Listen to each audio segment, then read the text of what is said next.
والسلام على سيدنا محمد النبي الأمين وعلى آله وصحبه الغر الميامين رب اشرح لي صدري ويسر لي أمري واحلل عقدة من لساني يفقه قولي. Aujourd'hui, Inch'Allah Ta'ala, nous allons traiter un sujet qui est un sujet d'une importance capitale et qui est en fait un degré de la foi difficilement atteint, si on peut dire comme ça.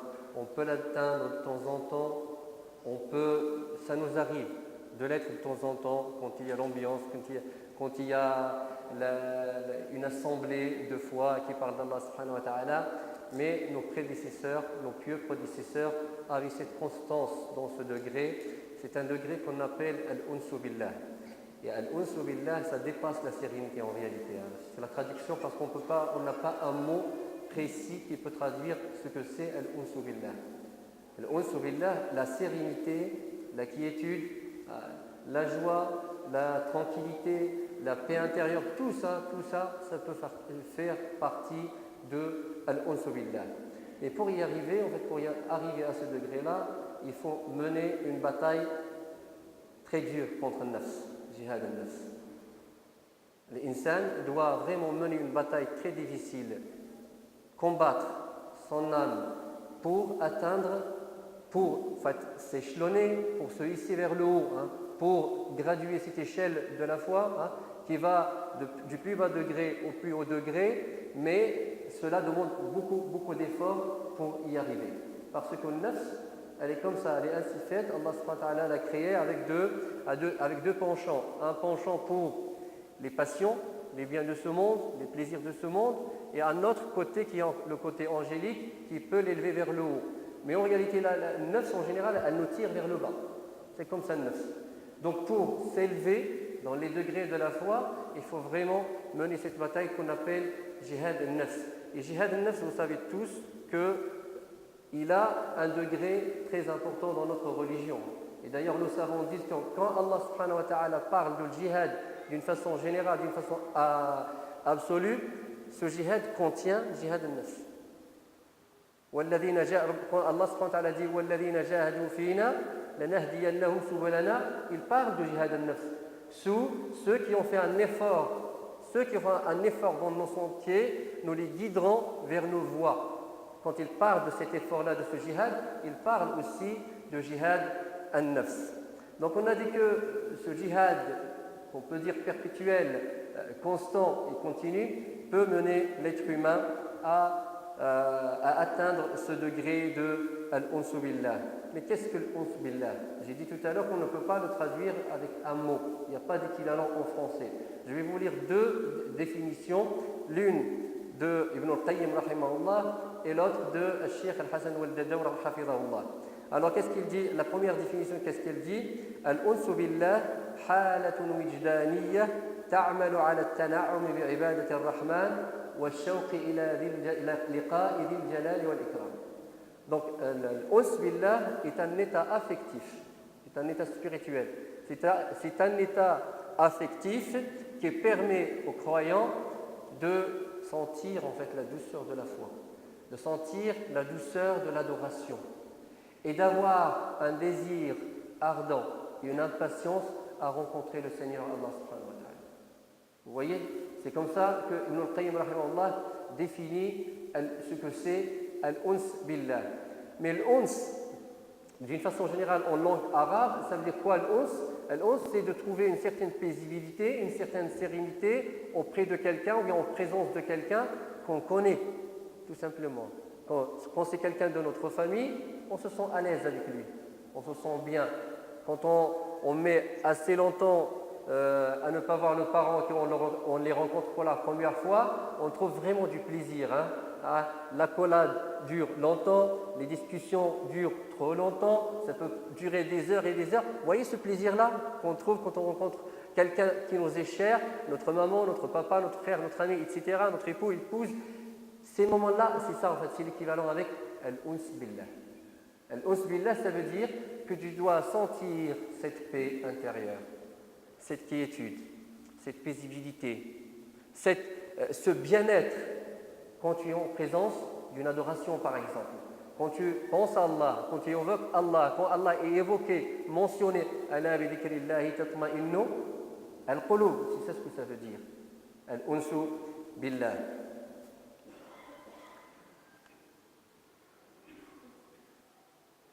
Pour comprendre cet état de l'unsu billah, on va se poser les questions parce que on sait que le prophète sallallahu alayhi wa sallam et nos pieux prédécesseurs, par exemple, veillaient la nuit. Le prophète sallallahu alayhi wa sallam, Allah dit à son propos, Inna Allah ya'lamu annaka taqumu adna min thuluthay al-layli wa nisfahu wa thuluthahu wa ta'ifatun min alladhina ma'ak.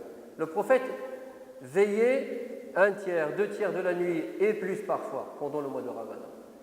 Les compagnons aussi, nos pieux prédécesseurs, priaient parfois des heures et des heures sans se fatiguer. Comment se fait-il que ces gens-là ne se fatiguent pas durant des nuits? Comment se fait-il qu'un compagnon répète un verset toute la nuit? Il ne se lasse pas. Abdullah ibn Abbas radiyallahu anhu, il a répété, justement, le petit jeune Yassine a lu surat Qaf, وَجَاءَتْ سَكْرَةُ الْمَوْتِ بِالْحَقِّ ذَلِكَ مَا كُنْتَ مِنْهُ تَحِيدٌ. Il l'a répété toute la nuit. Il a veillé avec un verset toute la nuit. Comment se fait-il que ces gens-là ne se fatiguent pas? Ils ont mal aux pieds. Parfois, leurs pieds se fissurent. Comme notre mère Aïcha nous rapporte sur le prophète sallallahu alayhi wa sallam. كَانَ يُصَلِّي حَتَّى تَتَفَطَّرَ قَدَمَهُ. Comment ces gens-là, c'est ça ce qu'on appelle l'unsu billah.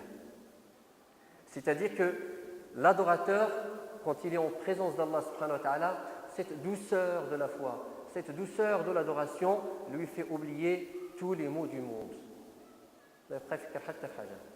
Avec le plaisir, avec la joie de la rencontre avec Allah subhanahu wa ta'ala, cette douceur lui fait oublier tous les maux et toute la difficulté et toute la fatigue. Thabit al-Banani, il aimait tellement faire la prière, comme notre prophète sallallahu alayhi wa sallam. Vous connaissez tous le hadith qui dit وَجُعِلَتْ قُرَّةُ عَيْنِي فِي الصَّلَاةِ. Et en arabe, quand on dit قُرَّةُ الْعَيْنِ, vous savez ce que قُرَّةُ الْعَيْنِ? قُرَّةُ الْعَيْنِ, c'est quand je regarde quelqu'un, mon œil se fixe sur lui tellement je l'aime, tellement je ne peux pas m'en séparer. C'est ça قُرَّةُ الْعَيْنِ. تَقَرَّ الْعَيْنِ, ça veut dire que ton œil est figé. Tellement tu as du plaisir à le regarder que ton œil ne bouge pas. Ça veut dire que le prophète chérissait la prière sallallahu alayhi wa sallam à un degré inimaginable.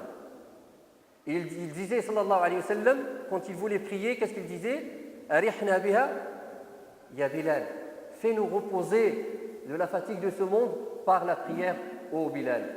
Et les compagnons disaient que le prophète sallallahu alayhi wa sallam, quand il avait une difficulté, qu'est-ce qu'il faisait? Il se réfugiait dans la prière. لما يشتد الأمر لما يحزبه أمر كل شي مشكلة اش كيدير النبي صلى الله عليه وسلم؟ يمشي يصلي يلقى راحته ثم هذيك الراحة. فهذا ثابت البناني نفس الشيء كان يحب الصلاة. يعني on peut dire il adorait la prière au point de dire oh Allah, si tu permets à quelqu'un de faire la prière dans sa tombe, que ce soit moi. أدعى ربي أنه حتى يصلي حتى في قبره. ويروى أنه رضي الله عنه لما دفن, quand on l'a enterré, Thabit al-Banani, on a entendu Allahu Akbar. Ya Rabbi istajib du'a dieu. Fi qabrih. Un autre de nos pieux prédécesseurs trouvait tellement du plaisir à lire le Coran qu'il a fait la même invocation. Et on rapporte que quand on passait à côté de sa tombe, on l'entendait lire le Coran. C'est ça, aimer l'adoration, c'est ça l'unsu billah. Quand tu lis la parole d'Allah subhanahu wa ta'ala, ce n'est pas des paroles qu'on lit juste pour finir. Il faut quand même essayer de trouver un certain plaisir, sentir quelque chose dans son cœur.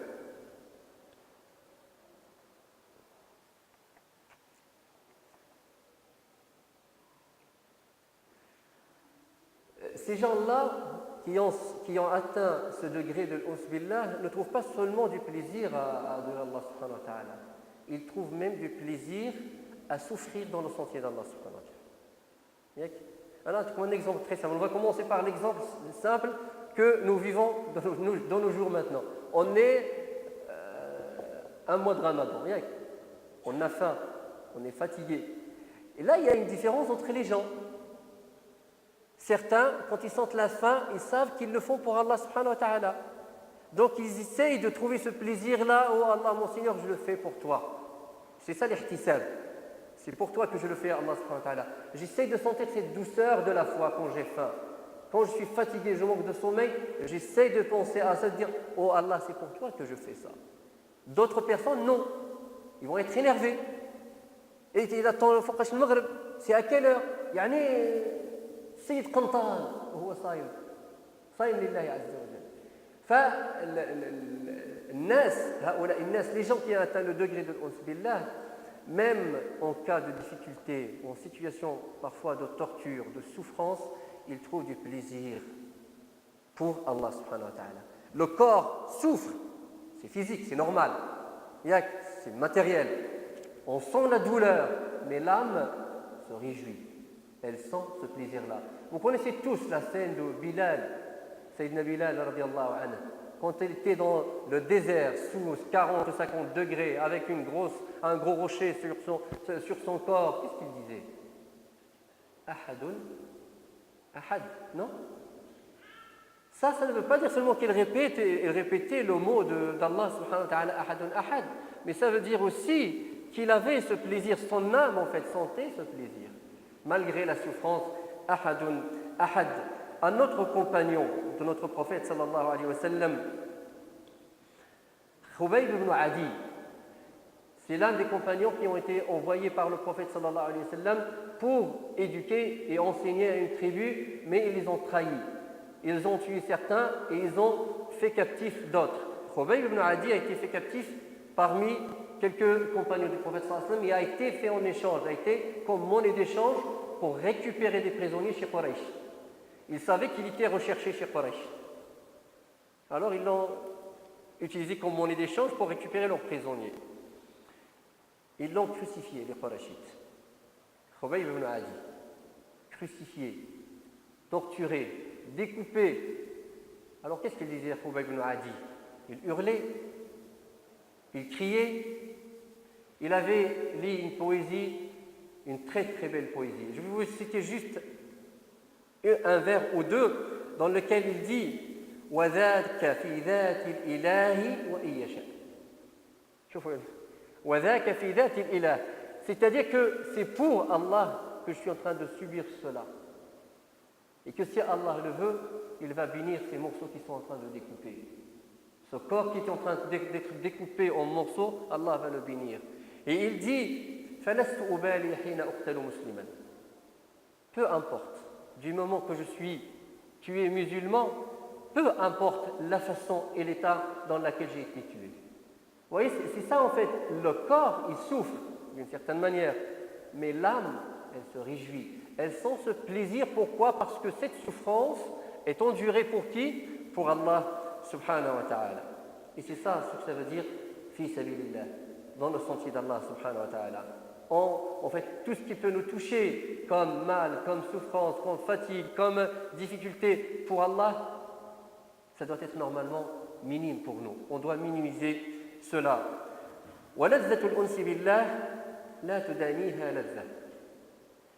Le plaisir, la douceur de ce degré qui est l'Uns billah n'a pas d'équivalent sur terre.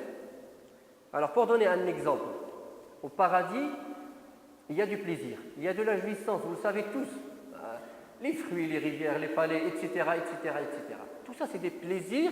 Le Nabi, il dit sallallahu alayhi wa sallam, c'est-à-dire dans le paradis, il y a des choses que personne n'a vues et dont personne n'a entendu parler. Mais quel est le plus grand plaisir? C'est le fait en fait de voir Allah subhanahu wa ta'ala. On est d'accord? Donc dans le paradis, il y a du plaisir. Mais le plus grand des plaisirs, c'est le fait de voir notre Seigneur Allah subhanahu wa ta'ala. La même chose. Dans ce monde, il y a des plaisirs. Il y a beaucoup de plaisirs. Mais le plus grand plaisir, le summum des plaisirs, c'est al-uns billah. C'est d'atteindre ce degré-là. Pour avoir un équivalent avec le delà. Le plus grand des plaisirs dans ce monde-là, c'est d'atteindre le degré de al-uns billah. L'un de nos prédécesseurs, de nos pieux prédécesseurs, a dit لو يعلم الملوك ما نحن فيه لجالدونا عليه بالسيوف.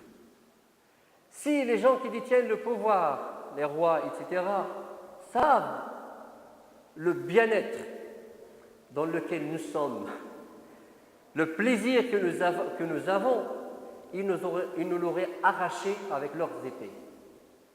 C'est quoi ce plaisir? C'est l'uns billah. S'ils le savaient, ils l'auraient arraché, ils nous l'auraient arraché avec leurs épées. وقال أحد السلف مساكين أهل الدنيا خرجوا من الدنيا وما ذاقوا أطيب ما فيها. مساكين, pauvres, misérables, les gens de ce monde qui courent après les biens de ce monde. Ils vont sortir de ce monde sans avoir goûté au plus grand plaisir qu'il y a dans ce monde-là.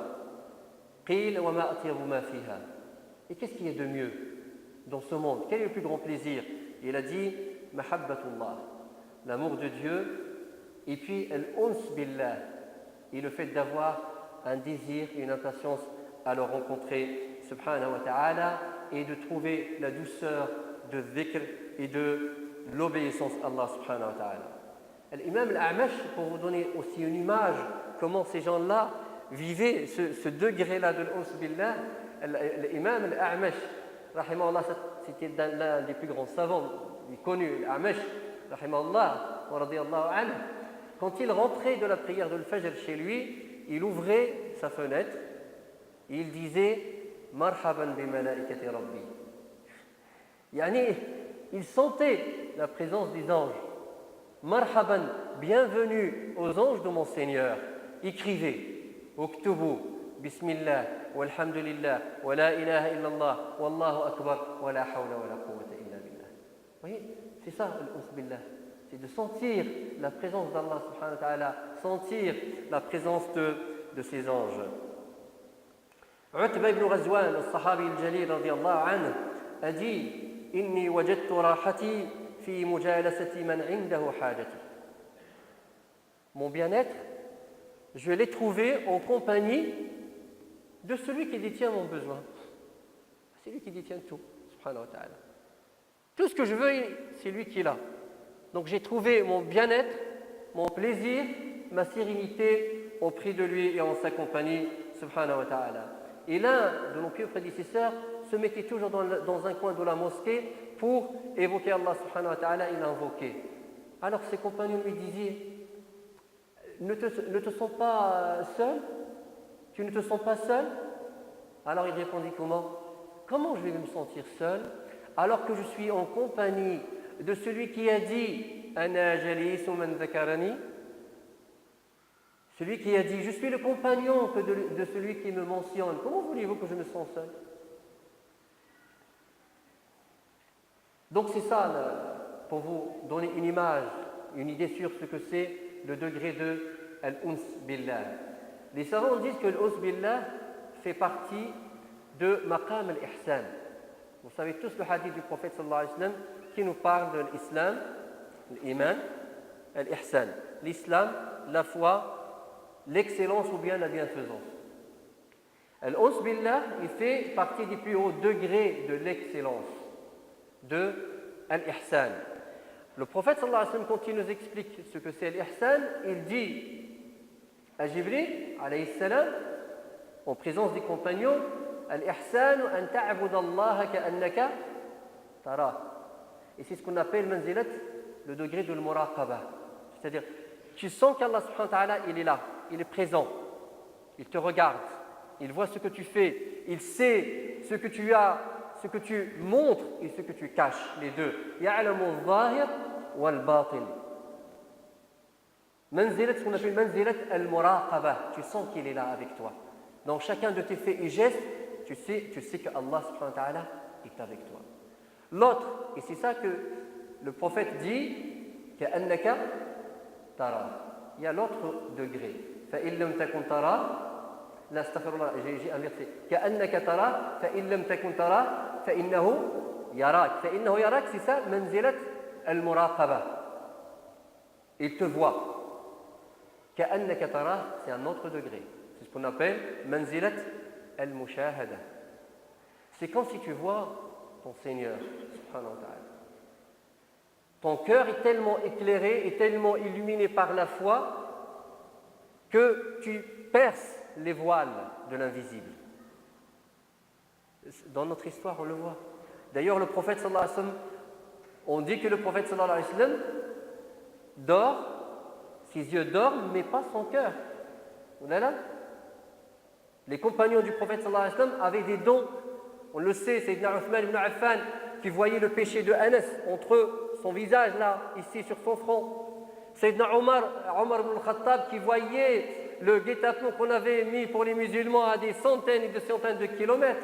Il voyait l'armée, il les a prévenus avec une, comment on va appeler ça? Télépathie. Vous voyez, quand le cœur s'illumine par la foi, il transperce les secrets de l'invisible. Il transperce les voiles de l'invisible. Et c'est ça, manzilat al-mushahada. Et si on peut faire le parallèle, c'est ça le plaisir, c'est ça qui donne le plaisir. Dans l'au-delà, on va voir Allah subhanahu wa ta'ala avec nos yeux. هذا احنا المسلمين السنه نعتقدوا هذا الشيء يوم القيامه ان شاء الله نسال الله سبحانه وتعالى يدخلنا الجنه سوف نرى الله باعيننا غادي on va regarder on va voir Allah avec nos yeux mais dans ce monde-là on ne peut pas le voir avec nos yeux mais on peut le voir avec nos cœurs et le plaisir qu'on aura dans l'au-delà en regardant notre Seigneur en le voyant on aura un petit équivalent dans ce monde-là en le voyant avec notre cœur et ces deux degrés-là le muraqaba et le mushahada nous mènent vers ce degré-là qu'on appelle al-uns billah. Vous voyez? Les deux découlent vers cet objectif-là, nous mènent vers cet objectif qui est al-unsu billah. Donc, ce qui veut dire, c'est pour atteindre ce degré-là, al-uns billah, il faut connaître le Seigneur Allah subhanahu wa ta'ala. Ma'rifat, ce qu'on appelle ma'rifat Allah azza wa jalla. Et ma'rifat Allah subhanahu wa ta'ala se décline selon plusieurs niveaux. Ma'rifat Allah subhanahu wa ta'ala, le fait de connaître Allah subhanahu wa ta'ala à travers sa création. Voilà. عندك القرآن تقرأ فيه في آيات. Le Coran, tu lis des versets. Mais tu as des versets écrits dans l'univers. Tu peux les voir. Tu as des versets qui sont écrits en toi. Et d'ailleurs, Allah subhanahu wa ta'ala nous interpelle dans le Coran إن في خلق السماوات والأرض واختلاف الليل والنهار لآيات لأولي الألباب. Il y a dans la création des cieux et de la terre et dans l'alternance de la nuit et du jour des signes pour ceux qui sont doués d'intelligence. Dans Surat al-Ghashiyah, Allah nous interpelle أفلا ينظرون إلى الإبل كيف خلقت. Mais regardez comment j'ai créé les bestiaux. Regardez comment j'ai créé l'univers. Regardez comment j'ai créé le moustique. Ce petit être-là, vous allez y voir des signes. Vous allez y voir ma puissance. Vous allez y voir ma science. Vous allez y voir ma gloire. C'est ça en fait. Ma'rifat Allah subhanahu wa ta'ala passe à travers la méditation dans la création d'Allah subhanahu wa ta'ala. Ma'rifat Allah subhanahu wa ta'ala passe aussi à travers l'étude de ces noms sublimes. Asma'ullah al-Husna. Vous connaissez tous, la plupart d'entre nous connaissent le hadith du prophète sallallahu alayhi wa sallam qui nous dit Inna lillahi tis'atan wa tis'ina asman. Allah a combien de noms sublimes qui sont cités 99 qu'on connaît, mais il en a d'autres, ça ne se limite pas à 99. Inna lillahi tis'atan wa tis'ina isman. Man ahsaha, mi'atan illa wahidan, man ahsaha Allah a 99 noms. Celui qui les connaît, et là il y a une divergence entre les savants, ça veut dire quoi les connaître? Est-ce que les connaître seulement par cœur, mais connaître la signification? Certains savants disent qu'il faut les connaître, oui, par cœur, mais il faut aussi connaître la signification et s'en imprégner, c'est-à-dire appliquer leur sens dans notre vie. Man ahsaha, c'est quoi sa récompense? Celui qui connaît les 99 noms d'Allah, dakhal al-jannah. Et réfléchissons juste un tout petit peu. Wallah al-azim, si je connais les attributs de quelqu'un, même sans le voir, et j'ai واحد يحكي لك يقول لك والله واحد السيد ما شاء الله وعنده هذه وعنده هذه, tu vas l'aimer sans te rendre compte, ولا لا? Parce qu'il a des qualités humaines, tu vas l'aimer. Alors Allah, quand tu vas connaître Allah subhanahu wa ta'ala, à travers ces 99 noms, tu ne peux que te soumettre à lui et reconnaître sa gloire, et reconnaître sa douceur, et reconnaître sa magnificence, et reconnaître sa science. Tu ne peux que le faire. Et en te soumettant à Allah subhanahu wa ta'ala, tu vas t'imprégner de ces 99 noms. Tu vas être miséricordieux toi aussi. Tu vas être clément. Tu vas chercher la science. Tu vas chercher la sagesse, etc. Et tu vas aller au paradis. C'est une question de logique. C'est pas j'apprends les 99 noms, oui c'est tout. Non, il faut aller un peu plus loin que cela. Donc en connaissant les noms sublimes d'Allah subhanahu wa ta'ala, regardez Ar-Rahim, le miséricordieux, Ar-Rahman, le tout miséricordieux, Al-Ghafour, le clément, Al-Wadoud, l'aimant, l'affectueux, subhanallah. Le Seigneur des cieux et la terre, il est affectueux.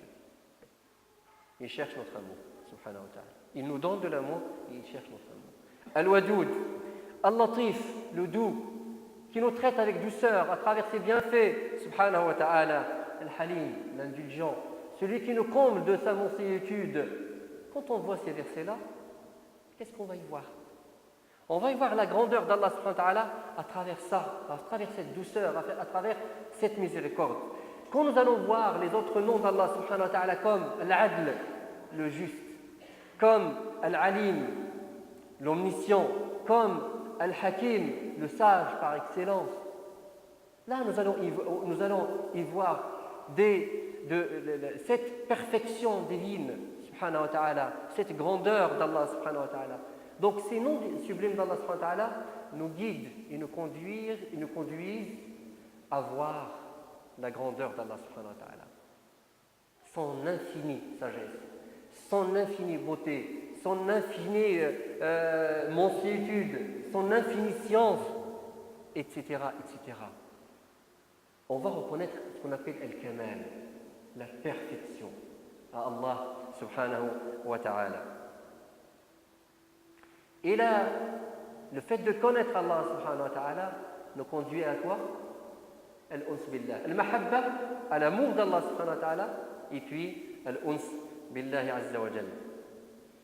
Et parmi les choses qui nous conduisent à ce degré-là qui est al-uns billah, le fait de connaître ses bienfaits, très important. Parce que l'être humain, il est comme ça. Quand quelqu'un te rend service, tu lui es reconnaissant. Oh là là, tu l'aimes, au moins tu l'apprécies. Tu l'apprécies. Qul, mashallah, il m'a rendu service, barakallahu fik. Al jaza'u al-ihsani illa al-ihsan. Donc le fait que tu cherches et tu réfléchis sur les bienfaits par lesquels Allah subhanahu wa ta'ala t'a comblé depuis ta création, depuis que tu étais un morceau de chair dans le ventre de ta maman, qui t'a permis d'évoluer dans le ventre de ta maman, dans ce liquide, dans le noir. Tu ne pouvais pas ouvrir ta bouche, tu ne pouvais pas manger. Non? Qui t'a ramené ta subsistance, qui t'a permis de te transformer, de passer de ce stade ovule et de rencontre avec le sperme au fœtus. N'est-ce pas, lui, subhanahu wa ta'ala? Il t'a déjà comblé par tes bienfaits dans le ventre de ta maman. En sortant du ventre de ta maman, qu'est-ce que tu as trouvé? Une terre qui t'accueille, sur laquelle tu peux vivre normalement. Tu ne peux pas être éjecté, parce que la terre, elle roule à combien dans l'espace? 107 km par seconde. Et pourtant, machallah, tu ne sens rien du tout. Yak, qui t'a permis de trouver la nourriture sur terre, les fruits, les légumes, la viande, l'air que tu respires. Tu réfléchis depuis ta création jusqu'à ce moment-là, qui t'a sorti des difficultés, qui t'a donné de la joie, qui t'a exaucé tes vœux. Réfléchis, c'est très important, parce qu'en réfléchissant au bienfait d'Allah subhanahu wa ta'ala, tu lui reconnaîtras cela. Allah subhanahu wa ta'ala ahsana ilayk. Il était bienveillant envers toi, il était bienfaisant envers toi. Et à travers cela, tu vas lui reconnaître sa seigneurie et tu vas te rapprocher de lui et l'adorer de la meilleure des façons. Et puis, la connaissance d'Allah subhanahu wa ta'ala peut passer par le fait de regarder ce qui va se passer dans l'au-delà. Parce qu'il y a aussi, Allah subhanahu wa ta'ala le créateur. Allah subhanahu wa ta'ala qu'on connaît à travers ses noms sublimes. Mais Allah subhanahu wa ta'ala notre juge. Le jour du jugement dernier. Et qu'est-ce qu'il dit sur lui-même subhanahu wa ta'ala? Wa huwa asra'u al-hasibin. Le plus prompt des comptables, j'aime pas ce mot comptable, mais bon, c'est traduit comme ça. C'est lui qui va te faire tes comptes rapidement et te juger soit avec équité et justice, soit avec générosité et miséricorde. Quand tu vas penser à cela, quand tu vas lire dans notre héritage les personnes auxquelles Allah subhanahu wa ta'ala va pardonner malgré leur excès, tu vas sentir cette miséricorde, tu vas sentir cette grandeur et tu vas mieux connaître ton Seigneur Allah subhanahu wa ta'ala et tu vas mieux l'aimer et mieux l'adorer et atteindre incha'Allah ta'ala ce degré de al-uns billah. Et le fait de connaître Allah subhanahu wa ta'ala et de l'aimer, mes frères et sœurs, il n'y a pas plus grand plaisir que cela. Il n'y en a pas. On l'a dit tout à l'heure, si les détenteurs de pouvoir connaissaient le bien-être dans lequel nous sommes, dans lequel nous baignons, ils nous l'auraient arraché avec leurs épées. L'un de nos pieux prédécesseurs qui s'appelle Ma'rouf al-Karachi a dit, l'un de ses compagnons a dit, j'ai dit à Ma'rouf, Ayyu shay'in ahajaka ala al-ibada. Qu'est-ce qui t'a poussé à adorer Allah subhanahu wa ta'ala avec cette ardeur, avec cette intensité? Alors Ma'rouf al-Karachi n'a pas répondu, il s'est tu. La personne lui dit, est-ce la mort, le fait de penser à la mort? Alors Ma'rouf al-Karachi dit, mais qu'est-ce que c'est la mort? Vous allez comprendre pourquoi. C'est rien la mort. Alors son compagnon lui dit, alors c'est quoi? La tombe? Le fait de penser à la solitude de la tombe, à la torture du châtiment de la tombe, etc. Alors il répondit, mais qu'est-ce que c'est la tombe? C'est rien du tout. Son compagnon continue et lui dit, alors dans ce cas-là, c'est la crainte de l'enfer et l'espoir d'aller au paradis. Il lui dit, mais qu'est-ce que c'est que ça? Vous voyez, tout ça. Alors qu'est-ce qu'il dit? Ma'rouf al-Karachi pour conclure, il dit, Inna malikan kulla hada biyadih. Un roi qui détient tout cela, parce qu'il détient la mort, ce qui se passe dans la tombe, le jour du jugement dernier, le paradis, l'enfer, etc. Inna malikan kullu hada biyadih in ahbabtahu. Si tu l'aimes, son amour fait oublier tout cela. Parfois, on n'a tellement pas l'habitude qu'on croit que c'est de l'exagération. On dit que Rabi al-Adawiyya disait dans ses invocations, « Oh Allah, si je t'adore pour aller au paradis, alors fais-moi entrer en enfer. »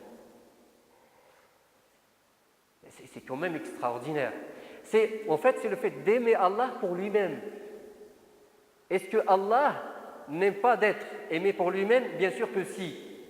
Parce que aimer Allah dans l'espoir d'atteindre le paradis, d'aller au paradis, d'échapper à l'enfer, c'est un degré plus bas.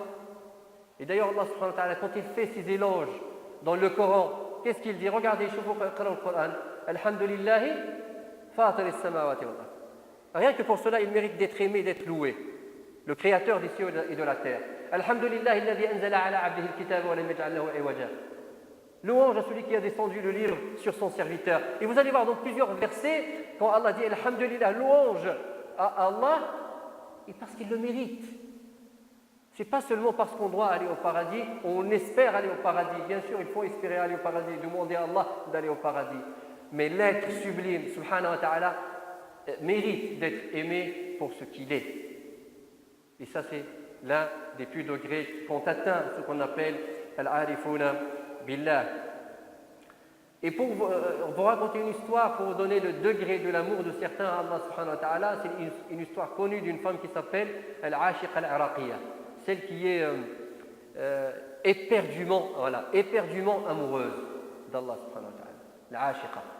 L'ashiqa al-Iraqiyya, en fait, c'est une femme très simple. Elle voulait faire le hajj. Elle aimait tellement Allah subhanahu wa ta'ala qu'à chaque fois qu'elle voyait une grande maison, elle disait à ses compagnons, est-ce la maison d'Allah? On lui dit non. Est-ce la maison d'Allah? Sur tout le chemin, mais patientez. Non. Quand elle est arrivée à la Mecque, elle a vu le Kaaba. Elle a dit, est-ce la maison d'Allah? Ses compagnons lui dirent, oui, c'est la maison d'Allah subhanahu wa ta'ala. Elle est partie en courant et elle a posé sa joue sur le Kaaba et elle a commencé à pleurer et à crier, la maison de mon Seigneur, la maison de mon Seigneur, et elle ne s'est pas détachée de la Kaaba après avoir perdu son âme, la vie. Hubb Allah Azza wa Jal, l'intensité dans l'amour d'Allah subhanahu wa ta'ala.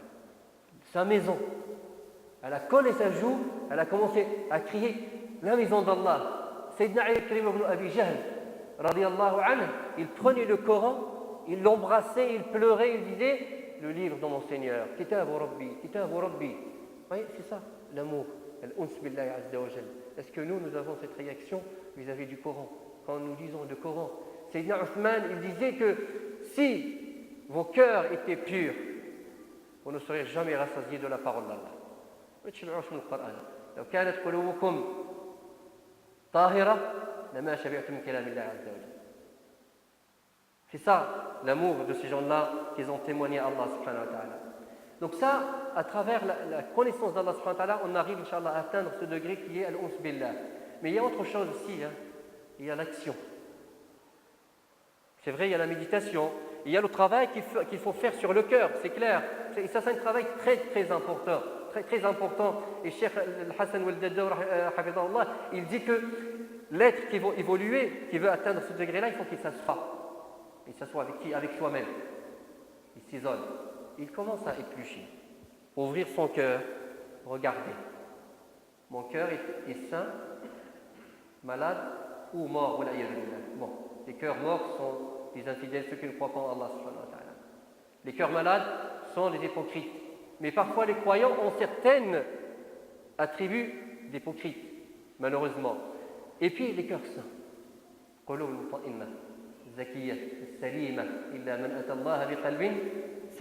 Donc il faut s'asseoir, ouvrir son cœur, regarder, demander des comptes à son cœur. Est-ce que tu as de la haine? Si c'est oui, je nettoie. Et je remplace la haine par l'amour. Est-ce que tu as de la jalousie, de l'envie? Si c'est oui, je nettoie et je remplace par l'altruisme, etc. La compassion, l'empathie. C'est comme ça, il faut travailler comme ça. Est-ce que mon cœur s'attache trop à la vie? Est-ce que je cours après les biens de ce monde? C'est mon objectif principal. Si je vois que c'est comme ça, je corrige et je rectifie le tir. Je m'accroche à mon Seigneur, à la corde de mon Seigneur. Je m'attache et j'essaye de faire de mon mieux pour gagner le paradis dans l'au-delà. Il y a un travail à faire sur le cœur, mais il y a aussi un travail à faire dans l'adoration. Il faut œuvrer, il faut adorer Allah subhanahu wa ta'ala. Parce qu'à travers l'adoration aussi, on atteint les degrés. Chez nous les sunnites, l'adoration fait partie de la foi. L'iman yazid wa yanqus. Bash kayzid l'iman bash yanqus. Comment la foi augmente ou bien baisse ou diminue? Avec l'action. Si je fais les bonnes actions, donc ma foi va augmenter et je vais monter dans les degrés. Si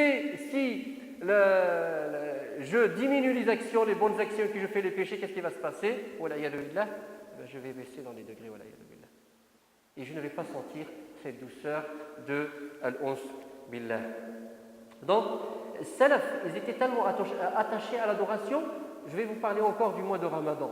Qu'est-ce qu'ils disaient les compagnons du prophète sallallahu alayhi wa sallam? Allahumma ballighna. Ils l'attendaient avec impatience pour adorer Allah subhanahu wa ta'ala 6 mois avant. Allahumma ballighna Ramadan. Allahumma sallim lana Ramadan wa sallimna li Ramadan wa tasallamhu minna mutaqabbalan ya rabbal alamin. Vous voyez cette course pour faire le bien, pour adorer Allah subhanahu wa ta'ala, parce que l'adoration renforce les liens avec Allah subhanahu wa ta'ala. Le hadith Qudsi, vous connaissez tous.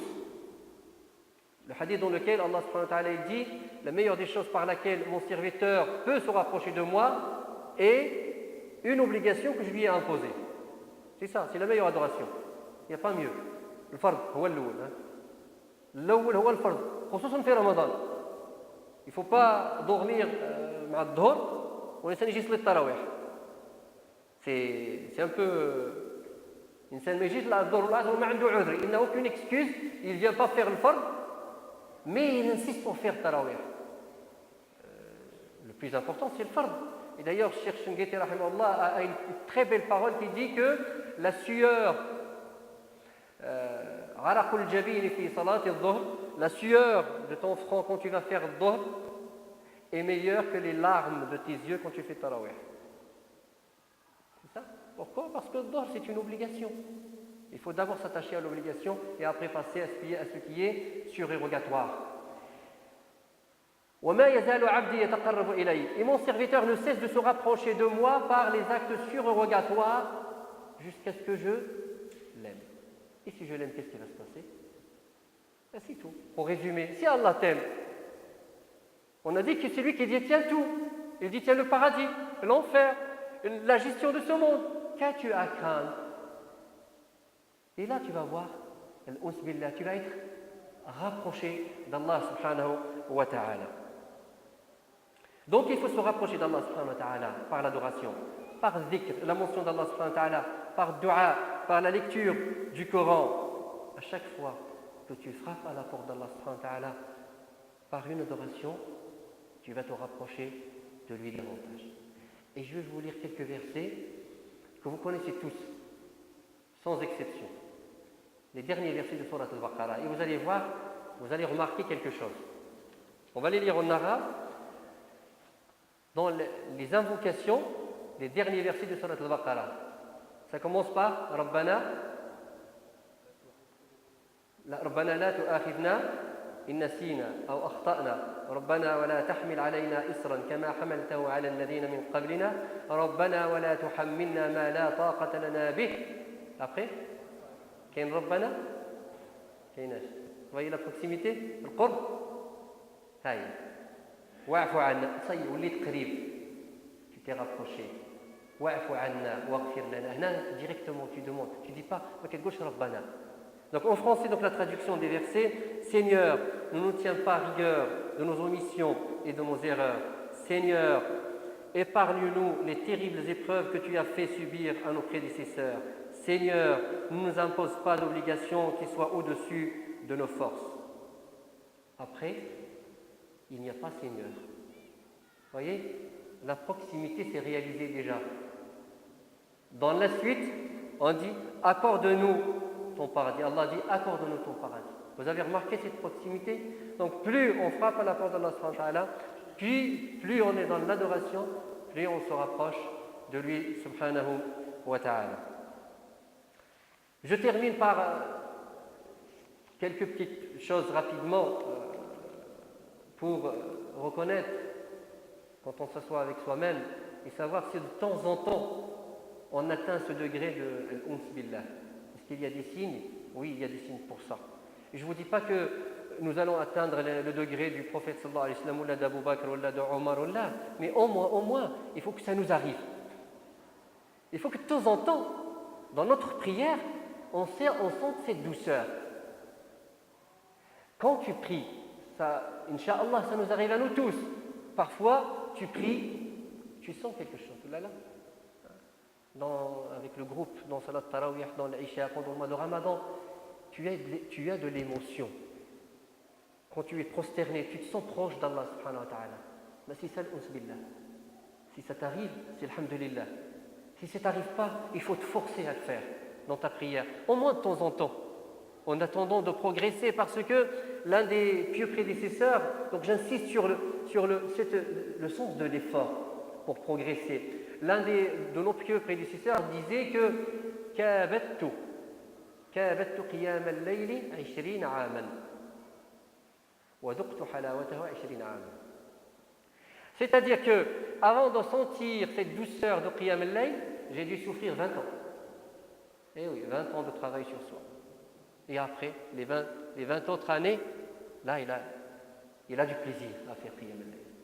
Donc j'insiste sur ce sens, le goût de l'effort. Il faut travailler, il faut œuvrer pour ça. Si tu aimes rester seul parfois, attention, rester seul, ça peut être s'isoler de la société ou non, de temps en temps, tu aimes, je ne parle pas de ceux qui sont seuls, même s'ils sont avec les gens. Il y a des gens comme ça, mais ça c'est un degré élevé. هو معك, il est avec toi, mais son cœur il est ailleurs. يبقى يسبح ولا يدير حاجة. كيختلف الله عز وجل حتى مع الناس. Ça c'est un autre degré. Mais si ça t'arrive d'aimer de prier 2 rak'at seul, et c'est pour ça que في هذا رمضان هذا, ça serait bien que واحد يصلي بوحده في الدار de temps en temps. C'est bien de faire tarawih avec tout le monde, c'est bien tahajjud, mais ça serait bien مرة أن الإنسان يصلي بوحده يختلي بالله عز وجل. يبكي يشكو إلى الله, il se plaint à son Seigneur de ses péchés, de sa faiblesse, etc., etc. C'est cette solitude, cette proximité avec Allah subhanahu wa ta'ala seul, il faut essayer de la pratiquer de temps en temps. Et puis si tu aimes être seul avec Allah subhanahu wa ta'ala, et si tu sens la douceur de la foi. J'ai parlé de la prière, mais ça peut être autre chose. J'ai parlé tout à l'heure du jeûne. C'est quand tu as faim, tu sens cette douceur, tu dis, c'est pour toi Allah subhanahu wa ta'ala. Quand tu donnes de l'argent fi sabilillah, c'est dur, c'est difficile. Tu te l'arraches, hein, tu regardes dans ton budget, etc. Et tu t'arraches quelques dizaines ou quelques centaines d'euros, chacun selon ses moyens, ou quelques milliers d'euros, tu les arraches et tu les donnes. C'est dur, ala al-nafsa, machi sahla. Et que tu sens ce plaisir. C'est pour toi, oh Allah, que je donne ça. Si tu aides quelqu'un dans la rue et que tu sens ce plaisir pour Allah subhanahu wa ta'ala, c'est que de temps en temps ça t'arrive d'avoir ça, ce qu'on appelle al-uns billah azza wa jalla. Et puis un degré bien sûr qui peut nous montrer ce degré, un signe qui peut nous montrer si nous avons atteint ce degré de al-uns billah, c'est le courage. Le courage, c'est ce qu'on dit en arabe, la yakhafu fillahi lawmata la'im. Il ne craint rien en lui. Quand il y a quelque chose à faire, fi sabilillah, pour Allah subhanahu wa ta'ala, quitte à ce qu'il y laisse ce qu'il faut, il le fait, ou bien il le dit. Sayyidina Anas ibn Malik ibn Anas radiyallahu anhu, on voulait le forcer à dire que le divorce de celui qui a été forcé est licite. Il ne voulait pas. On l'a torturé. On lui a même arraché son épaule. Malik ibn Anas, radiyallahu anhu. On l'a même humilié, on le mettait sur un âne et on le faisait tourner dans la ville. Et qu'est-ce qu'il disait? Il disait que talaqul mukrahi la yajuz. C'est le courage. Et je termine par une scène qui est décrite dans notre Coran, notre noble Coran, quand Allah subhanahu wa ta'ala nous parle des magiciens, on a des sorciers, on appelle ça du pharaon. Ils ont atteint ce degré-là, vous voyez, très très rapidement. Ils étaient mécréants avant, quand ils ont vu l'épreuve, leur cœur s'est illuminé. Ils ont atteint ce degré de l'ons billah, malgré les menaces du pharaon, de torture, de crucifixion. Il les a coupés de travers. C'est-à-dire, il coupe la main droite, le pied et le pied gauche. Ou bien la main gauche et le pied droit. Malgré ces menaces, malgré la torture, vous voyez, cette présence d'Allah subhanahu wa ta'ala. Qu'est-ce que j'ai à craindre? Dans le pire des cas, je vais mourir pour lui, subhanahu wa ta'ala. Ils ont atteint ce degré-là dans un laps de temps très très très très court. صلى الله سبحانه وتعالى أن يوفقنا وإياكم إلى الخير. صلى الله سبحانه وتعالى أن يجعلنا ممن يأنسون إليه سبحانه وتعالى ويأنسون به في عبادته ويتلذذون بعبادته. نسأله سبحانه وتعالى أن يجعلنا من العارفين به وأن يوفقنا سبحانه وتعالى إلى معرفته وأن يجود علينا بمحبته. اللهم ارزقنا حبك وحب من يحبك وحب كل عمل يقربنا إلى حبك اللهم اغفر لنا ذنوبنا وإسرافنا في أمرنا، اللهم تقبل صيامنا وقيامنا يا رب العالمين. وصل اللهم وسلم وبارك على سيدنا محمد وعلى آله